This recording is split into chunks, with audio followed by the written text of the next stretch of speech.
اعوذ باللہ من الشیطان الرجیم بسم اللہ الرحمن الرحیم۔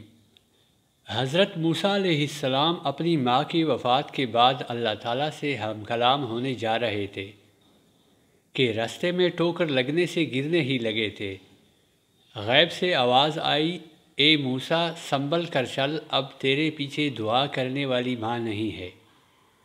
حضرت موسیٰ علیہ السلام نے ایک دفعہ اللہ تعالیٰ سے پوچھا کہ جنت میں میرے ساتھ کون ہوگا؟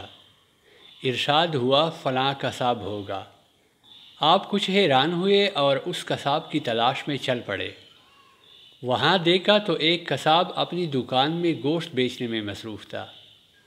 اپنا کاروبار ختم کر کے اس نے گوشت کا ایک ٹکڑا کپڑے میں لپیٹا اور گھر کی طرف روانہ ہو گیا۔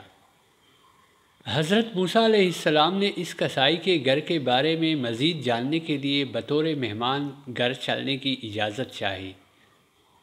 گھر پہنچ کر کسائی نے گوشت کو پکایا، پھر روٹی پکا کر اس کے ٹکڑے شوربے میں نرم کیے اور دوسرے کمرے میں چلا گیا، جہاں ایک نہایت کمزور بڑھیا پلنگ پر لیٹی ہوئی تھی۔ قصاب نے بمشکل اسے سہارا دے کر اٹھایا اور ایک لقمہ اس کے منہ میں دیتا رہا۔ جب اس نے کھانا تمام کیا تو بڑھیا کا منہ صاف کیا۔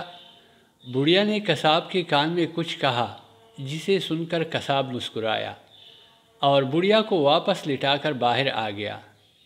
حضرت موسیٰ علیہ السلام جو یہ سب کچھ دیکھ رہے تھے، آپ نے قصاب سے پوچھا یہ عورت کون ہے اور اس نے تیرے کان میں کیا کہا جس پر تو مسکرا دیا؟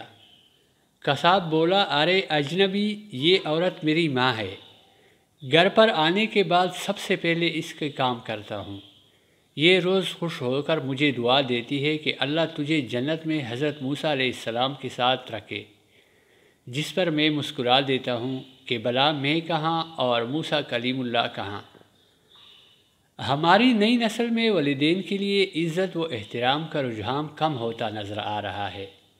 اکثر لوگ ماں باپ کے احسان بھول کر ان کی محنت اور محبت کو فراموش کر دیتے ہیں۔ بعض لوگ اپنے والدین کے اخراجات خوشی سے اٹھاتے ہیں، لیکن ان کے لیے وقت نہیں نکال پاتے۔ ایسے لوگوں کو بتانا چاہتا ہوں کہ ماں باپ کو پیسوں یا دوسری چیزوں سے زیادہ اولاد کی ضرورت ہوتی ہے۔ ماں وہ ہستی ہے جس کی پیشانی پر نور، آنکھوں میں ٹھنڈک، الفاظ میں محبت، آغوش میں دنیا بھر کا سکون، ہاتھوں میں شفقت، پیروں تلے جنت ہے۔ ماں کی عظمت اور بڑائی کا ثبوت اس سے بڑھ کر اور کیا ہوگا کہ رب کریم جب انسان سے اپنی محبت کا دعویٰ کرتا ہے تو اس کے لیے ماں کو مثال بناتا ہے۔ ماں وہ ہے جس کو ایک نظر پیار سے دیکھ لینے سے ہی حج کا ثواب ملتا ہے۔ ایک شخص نے اپنی ماں کو کندھے پر اٹھا کر 7 حج کرائے اور بولا، آج میں نے اپنا حق ادا کر دیا۔ تو غیب سے آواز آئی کہ ابھی تو نے اس کا ایک رات کا حق بھی ادا نہیں کیا۔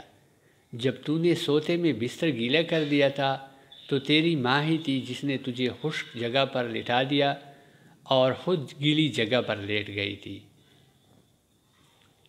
پیارے دوستو، اگر آپ کو ویڈیو پسند آ گئی ہو تو ویڈیو کو لائک اور چینل کو سبسکرائب ضرور کیجیے گا۔ شکریہ۔